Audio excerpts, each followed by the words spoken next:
كان بيحبكم قد ايه ومتمسك بكم قد ايه، وكان هيتجنن عشان يطلع البطاقة ويبقى عضو بشكل رسمي يا حبيبي، مش كده؟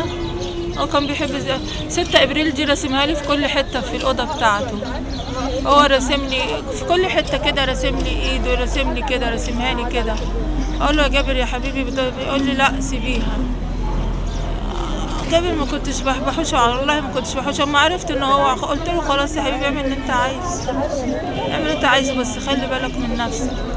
ما كنتش اعرف ان هيحصل ده. واحنا هنجيب حقه. بطالبكم كلكم، والله احنا هنجيب حقه، 6 ابريل نجيب حقه. حقه عشان انتوا اللي وقفتوا جنب مرسي، وانتوا اللي خليتوه كده، وانتوا اللي لازم تشيلوه. واحنا اللي هنشيله، مش كده؟ احنا اللي هنجيب مش حقه. هو جابر وانتوا اللي عملتوا كده؟ ولازم تشيلوه، لازم تشيلوه وتجيبوا حق ابني، عشان ابني يبقى قاعد مرتاح، نايم مرتاح. حاضر. بس حبيبي.